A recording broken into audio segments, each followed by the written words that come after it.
We here at the Sports History Network proudly partner with 26 podcasts, all revolving around the history of sports. But did you know that many of our hosts were sports history authors way before they started their shows?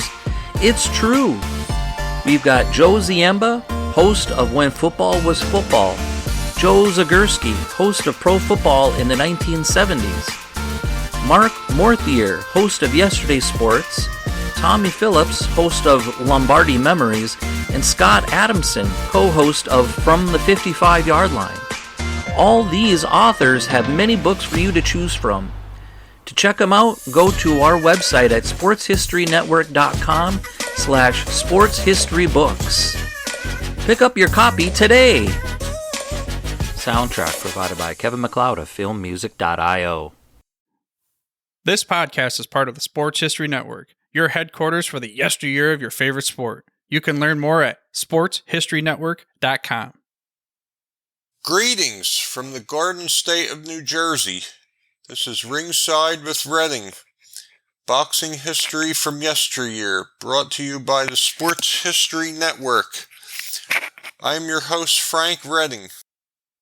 In this segment, I'm going to discuss controversies that occurred in or during a fight, not discrepancies or such in scoring. The first controversy I'm going to touch on took place on September 22nd, 1927. The rematch of Gene Tunney and Jack Dempsey for the heavyweight championship of the world, which took place in Chicago, Illinois. In the first fight, Tunney gave Dempsey a boxing lesson and easily defeated him in a 10-round decision.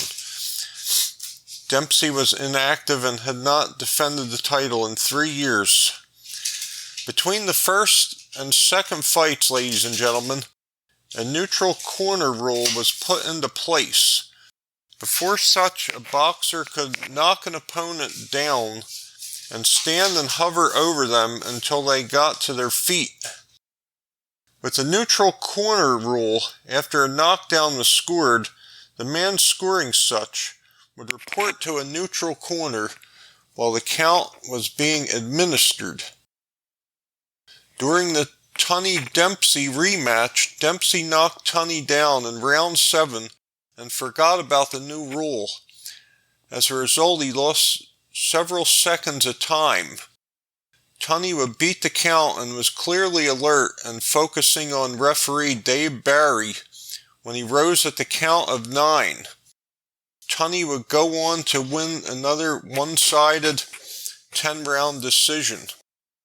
At this time, ladies and gentlemen, in 1926 and 1927, the states of Illinois and Pennsylvania had 10-round title fights. This fight is forever known as the Long Count. The next controversy I'm going to speak of occurred on May 25th, 1965. Muhammad Ali-Sonny Liston rematch, which took place in Lewiston, Maine for the heavyweight championship of the world. Ali floored Liston with a right hand to the left side of Liston's face, which he called the anchor punch. This was in the first round. Liston went down and Ali stood over him temporarily. He then proceeded to run around the ring and did not immediately go to a neutral corner. The referee, former heavyweight champion of the world, Jersey Joe Walcott, lost total control of the action and would never referee another title bout again. Liston did not finish that fight lying on the canvas.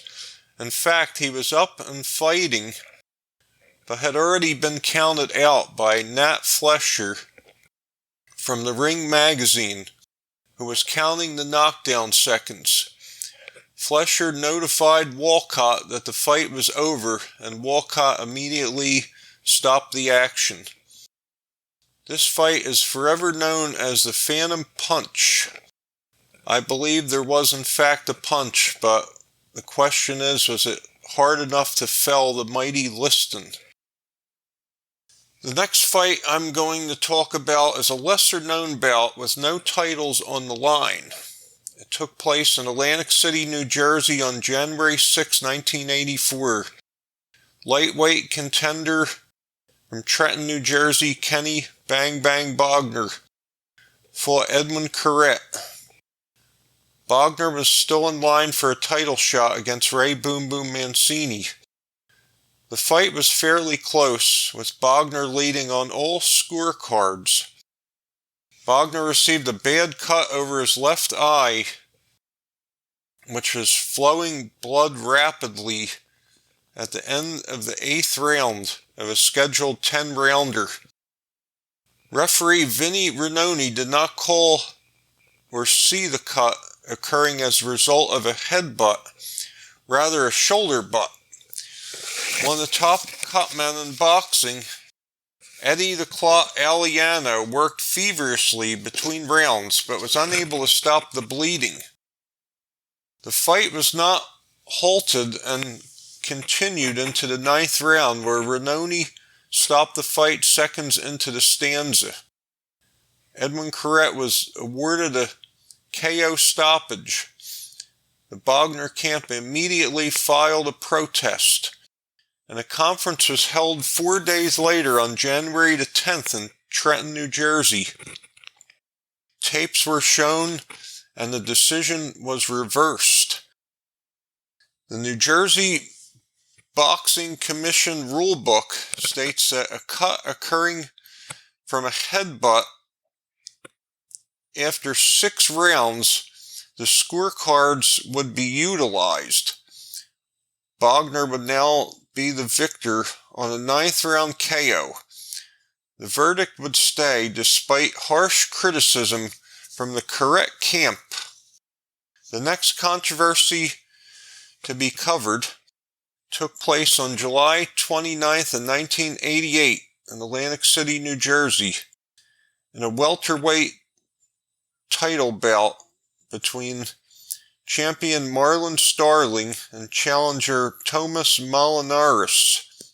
As the bell rung, ending the 6th round, Molinaris landed a solid right hand, clearly after the bell, ladies and gentlemen, dropping Starling, knocking him out, and Starling also received a broken leg from the fall. When Starling came out of the knockout, he did not even recall being knocked down or out. Joe Cortez was the referee of this contest. At the time, Molinaris was ruled the winner and was the new WBA welterweight champion of the world. Molinaris would remain champ, but some record books refer to this verdict as a no decision. Truly bizarre. Molinaris would only have 2 more bouts in his professional career, then fade away into obscurity.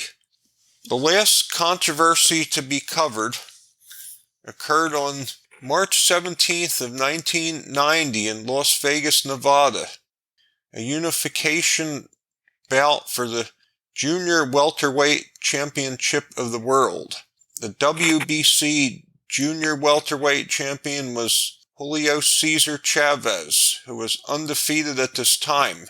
He would face the IBF Junior Welterweight Champion Meldrick Taylor, who was also undefeated with 1 draw. This fight, ladies and gentlemen, was a great way to start off the decade of the 1990s. It was action-packed from beginning until end. Meldrick Taylor was slightly ahead on the scorecards, but had taken a great deal of punishment in the process.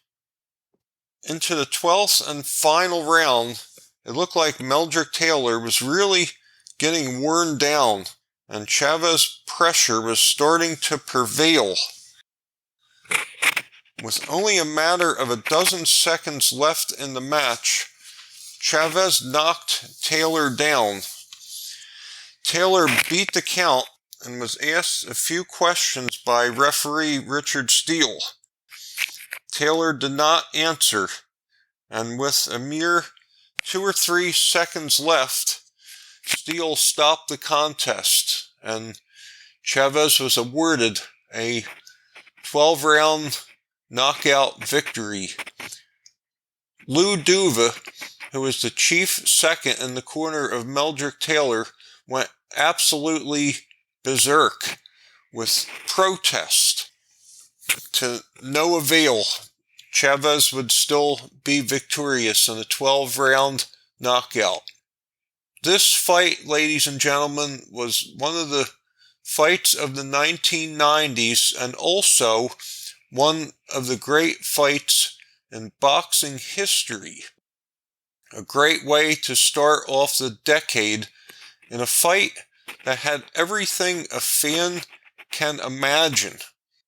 One of the greatest fights I have ever watched in my career as a fan, and one of the greatest fights in history of the sport of boxing. This is Ringside with Redding, boxing history from yesteryear, signing off. I am your host, Frank Redding, saying to one and all, be happy, be healthy, and be well. This podcast is part of the Sports History Network, your headquarters for the yesteryear of your favorite sport. You can learn more at sportshistorynetwork.com. Play Classic Games, the sponsor of this podcast, offers board gamers who love sports the chance to own something unique. Play Classic has realistic simulation board games in hockey, golf, football, baseball, and so much more. Coming soon next year, basketball. When you shop today at sportshistorynetwork.com/play, you'll get 10% off your first buy. Just make sure you use the promo code SHN. And while you're on the Sports History Network, be sure to check out all of our podcasts.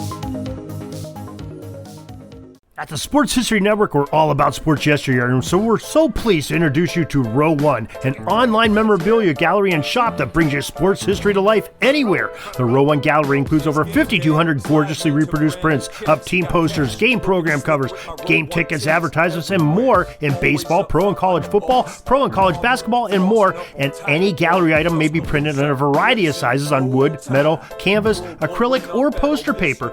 And in Row One shop, check out the thousands more of unique items with the retro and historical designs dating back to 1876, including t-shirts, long sleeve shirts, phone cases, mugs, blankets, pillows, towels, and even shower curtains. Go to sportshistorynetwork.com, ROW1, for access to the full Row One catalog and for gallery prints and gift items, plus get a 15% discount off all prints on the Row One Pictorium Gallery with coupon code SHN15. Follow the link on the show notes.